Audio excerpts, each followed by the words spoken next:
সুপ্রিয় আমার প্রিয় শিক্ষার্থীরা, আজকে অনলাইন ক্লাসে সকলকে সুস্বাগত জানাচ্ছি। আজকে যে টপিকস নিয়ে আলোচনা করবো HSC higher mathematics first paper chapter 3C অর্থাৎ সরলরেখার অঙ্কের সমাধান পর্বে 3 থাকছে। দেখো, a, b, b, a এবং 1/a 1/b বিন্দু তিনটি সমরেখা হলে, অর্থাৎ একই বিন্দুতে যদি অবস্থিত হয় তাহলে সেক্ষেত্রে আমাদের বলছে সমরেখা মানে একই রেখা বরাবর দেখা হচ্ছে। আমাদের প্রমাণ করতে হবে a + b = 1, এটা আমাদের উত্তর।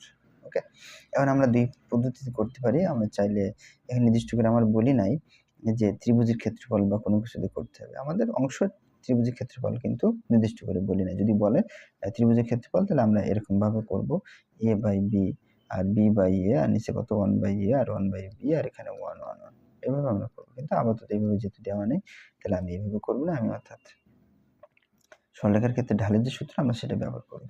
দেখো, এর মান কত a, b আর b এর মান হচ্ছে b, a আর যেটা দেওয়া আছে c এর মান হচ্ছে 1/a, 1/b।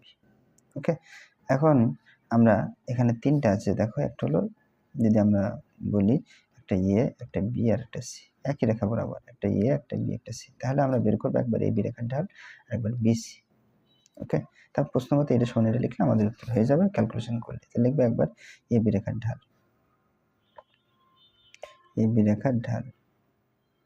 আমরা কিভাবে লিখব? y2 - y1 / x2 - x1। বন্ধুরা, আবার বলছি, অঙ্কটা লেখা আছে এটা। যদি এখানে ত্রিভুজ সংক্রান্ত কথা লেখা থাকতো কোথাও, তাহলে আমি কিন্তু এইটা না লিখে এইভাবে ব্যবহার করতাম। যেহেতু তোমরা চাইলে এটাও করতে পারবা, এটাও করতে পারবা, কারণ আমার নির্দিষ্ট করে দেওয়া নেই কিছু। আমার বলছে একটা সমাধান করো, আর আমি প্রতিস্থাপন অপনয়ন যে কোনো পদ্ধতি করতে পারি, কারণ আমার নির্দিষ্ট করে বলি নাই। এখানে তদ্রূপ তোমরা চাইলে এই পদ্ধতি করতে পারবে। এটা ত্রিভুজ ক্ষেত্রফল নির্ণয় করে এই পদ্ধতি তোমরা জানো, তোমরা চাইলে এটা করতে পারো, কারণ ত্রিভুজ কথা এখানে কথা আমরা বলা নেই, তার জন্য এটা। যাই হোক, এবার আমরা মানটা বসাবো। এখানে a বির ক্ষেত্রে a আর b যখন কাজ করবে তখন সিটা বাদ। এটা হচ্ছে x1, এটা y1, এটা x2 y2। তাহলে x1 এর মান কত লিখে রাখি a, আর পরে মান হচ্ছে y1, y1 এর মান হচ্ছে b, আর x2 এর মান হচ্ছে b আর y2 এর মান হচ্ছে a। মানটা আমরা বসিয়ে দিই। y2 এর মান হচ্ছে a আর y1 এর মান হচ্ছে b। নিচে যদি আমরা বসাই x2 b - a। ওকে, তোমরা আরেকটু ক্যালকুলেশন করতে পারো। উপরে যদি মাইনাস কমান না, তাহলে চিহ্ন পরিবর্তন হয়। -b আছে প্লাস b হবে, প্লাস a আছে মাইনাস a হবে, আর নিচে b - a। এখন দেখো, কাটাকাটি করো তো, এটা বাদ যায়, তার মানে কত হয় মাইনাস হবে। ওকে, এখন আবার যেটা আমরা বের করব সেটা হচ্ছে আমাদের bc রেখার ঢাল।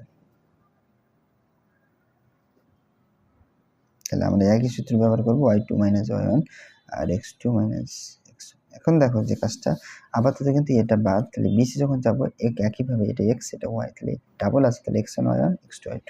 তাহলে x1 এর মান কত এখানে লিখে রাখি। x1 এর মান হচ্ছে b, y1 এর মান হচ্ছে a, x2 এর মান হচ্ছে 1/a, y2 এর মান হচ্ছে 1/b। এখন ক্যালকুলেশন করো, ক্যালকুলেশন করে দেখো যে মানটা কি আসতেছে।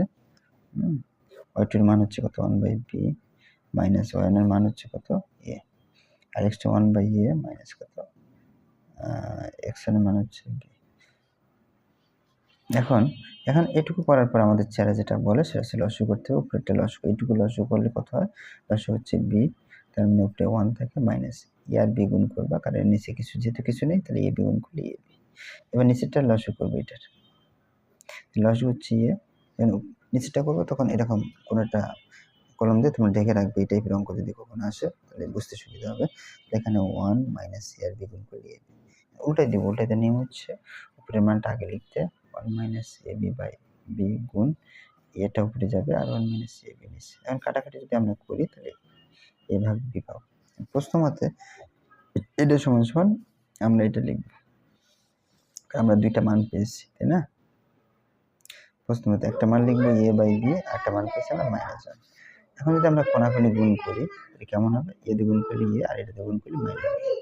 অতএব a মাইনাস b পাশে গেলে প্লাস b = 0। এখন আমাদের উত্তর কিন্তু হয়ে গেছে a প্লাস b = 0। দেখছো, এই পদ্ধতি করলে কিন্তু আমাদের সহজ। আরেকটা পদ্ধতি যদি আমরা এটা ব্যবহার করি, আমার মনে একটু ডিফিকাল্ট হয়ে যায়।